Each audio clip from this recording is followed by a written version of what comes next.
Hello everyone, मैं भारती और आज हम लोग बात करेंगे फैमिली मनी मैनेजमेंट 7 मिस्टेक्स।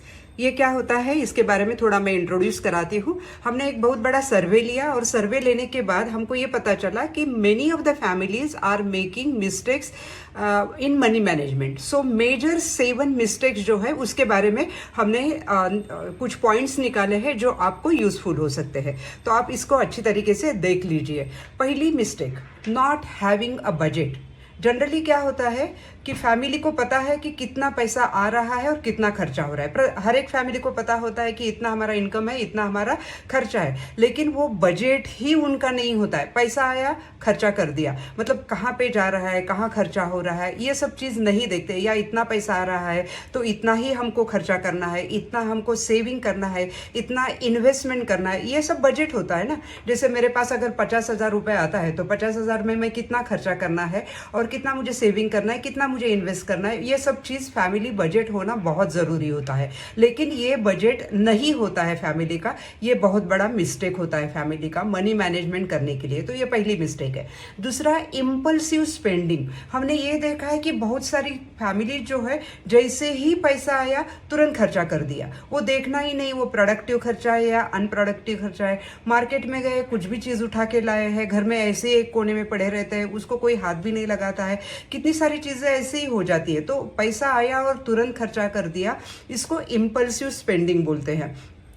आगे का सोचना ही नहीं है, जैसे आया 5 तारीख को सैलरी हाथ में आया, 10 तारीख तक पॉकेट अपना खत्म हो जाता है। तो ये इम्पल्सिव स्पेंडिंग होता है, ये फैमिली ना करे। ये अवेयरनेस क्रिएट करने के लिए ये हम लोगों ने वीडियो बनाया है। अभी तीसरा है सेविंग योरसेल्फ लास्ट। मतलब क्या है, हमारे खुद के सेविंग के बारे में कुछ भी नहीं सोचना है कि आज हमको इतना पैसा मिल रहा है तो आगे कल के लिए या कुछ भी इमरजेंसी आए तो मुझे पैसा खर्चा करना है, या पैसा सेव करना है, या मेरे लिए कुछ पैसा बाजू में रखना पड़ेगा, मेरी तबीयत कुछ खराब हो सकती है या कुछ भी प्रॉब्लम आ सकता है। हमारे बारे में हमको खुद को प्रायोरिटी देना है, हमारे लिए कुछ सेविंग करना ज़रूरी है, ये भी बहुत सारी फैमिलीज नहीं सोचती है। ये बहुत बड़ी मिस्टेक है। Then next is having high interest debt. अभी आजकल देखो, हर बार हमको फ़ोन आता है, पर्सनल लोन चाहिए क्या, क्रेडिट कार्ड चाहिए क्या, हम तुरंत हाँ बोलते हैं, या इवन बिना सोच के भी कभी कभी हाँ बोल देते हैं। तो उसका रेट ऑफ इंटरेस्ट कितना हो सकता है? जब हम क्रेडिट कार्ड के थ्रू पैसा खर्चा करते हैं, जब ज़रूरत नहीं तभी भी खर्चा करते हैं, तब हमको बाद में पता चलता है भाई मुझे 18%, 19% ही, उससे ज़्यादा भी मुझे उसके ऊपर इंटरेस्ट देना पड़ रहा है।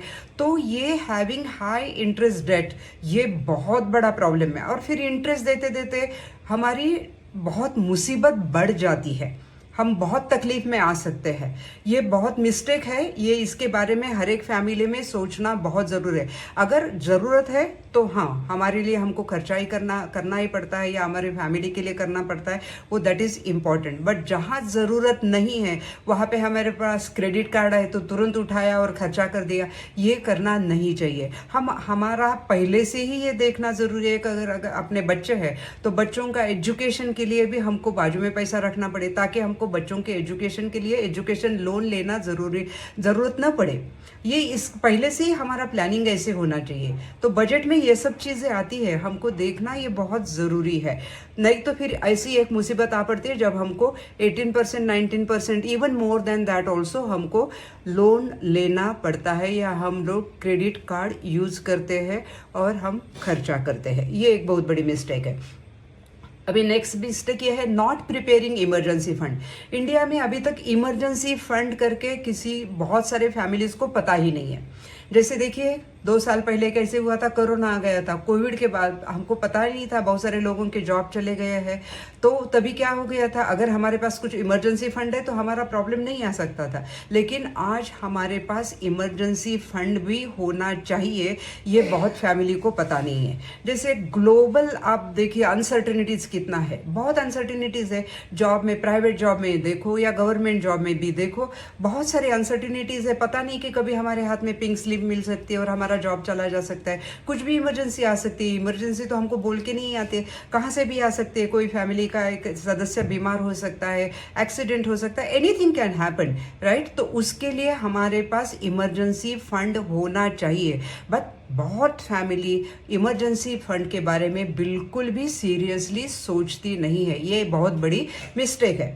अभी और एक मिस्टेक क्या है, assuming that your retirement will take care of yourself. अभी ये कैसे ये हो सकता है, पहले कैसे था, गवर्नमेंट का जॉब था तो पेंशन मिल सकती थी, तो रिटायरमेंट का कोई प्रॉब्लम नहीं आता था। अभी गवर्नमेंट जॉब में भी पेंशन का बहुत प्रॉब्लम चल रहा है, सबको पता है। और प्राइवेट जॉब में तो रिटायरमेंट के लिए कोई पेंशन वगैरह की स्कीम है ही नहीं है। तो हमको क्या करना है, जिस दिन हमको जॉब लगता है तभी से हमको हमारे रिटायरमेंट के बारे में सोच के पैसा कुछ बाजू में रखना है। गवर्नमेंट की बहुत सारी स्कीम्स है, जैसे एनपीएस है, या इवन आप लोग बहुत सारे म्यूचुअल फंड में इन्वेस्ट करके बहुत अच्छा खासा आपका कॉर्पस तैयार कर सकते हो। मेरे बहुत सारी वीडियो में मैंने ये बताया है कि आप कितना अच्छा corpus with limited amount, with minimum amount create कर सकते हो रिटायरमेंट के लिए।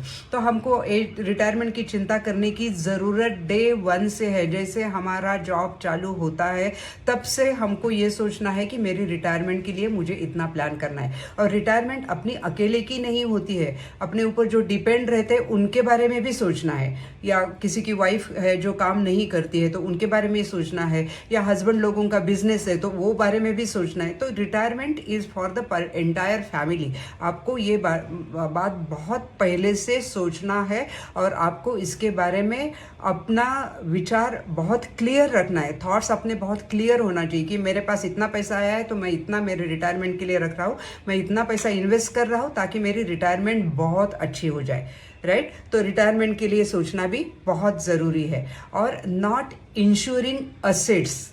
अभी मैं यहाँ पे असेट मतलब खाली अपने जो असेट्स है उसके बारे में नहीं खाली बात कर रही हूँ, मैं असेट में अपनी हेल्थ को भी ले रही हूँ। Health is the biggest asset. तो हमने हमारे हेल्थ के लिए क्या सोचा है, हमने कुछ इंश्योरेंस लिया है क्या, लाइफ इंश्योरेंस लिया हुआ है क्या। हम सोचते भैया चलो देखते हैं, जैसे कुछ हो जाएगा तो देखेंगे, तो फिर कुछ हो जाएगा तो देखेंगे मतलब हम लोग क्या करते हैं, क्रेडिट कार्ड यूज़ करते हैं, हॉस्पिटल का बिल यूज़ करने के लिए क्रेडिट कार्ड यूज़ करते हैं। तो ये क्या होता है, ये प्रॉब्लम होता है। तो उसके लिए क्या अपने को करना चाहिए, आपको आपकी हेल्थ की इंश्योरेंस के बारे में सोचना है। अपना सर सलामत तो पगड़ी 50, ये हमको ध्यान में रखना है। तो आपको करना ये है, आपके हेल्थ के बारे में और आपके पूरे परिवार के हेल्थ के बारे में सोचना है। आपको इंश्योरेंस लेना बहुत ज़रूरी है। एक छोटी सी रकम है बट आपकी बहुत सारी मुसीबतें सॉल्व कर सकती है, राइट। बहुत लो इनकम भी या लो पेमेंट से भी अपना एक अच्छा खासा इंश्योरेंस आ सकता है। आपको वो देखना ज़रूरी है। आपके असेट, आपके लाइफ के बारे में सोचना बहुत ज़रूरी है। ये भाई आपको बता रही हूँ, ऐसा नहीं है कि हमने इसमें से कुछ भी मिस्टेक नहीं किया, हमने भी मिस्टेक किया है। लेकिन ये मिस्टेक से बाहर आने के लिए और अवेयरनेस क्रिएट करने के लिए ये मैं वीडियो बना रही हूँ। तो मुझे ये बिल्कुल पता है कि ये पूरी जानकारी हर एक फैमिली के लिए बहुत इम्पॉर्टेंट है। Thank you very much for watching my video. Keep watching my video. और ऐसे ही मैं बहुत सारी अच्छी जानकारी आपको दे दूँगी और आपको ये इन्फॉर्मेशन 100% यूजफुल है। इसलिए आपको करना क्या है, आपको लाइक करना है, शेयर करना है और सब्सक्राइब करना है।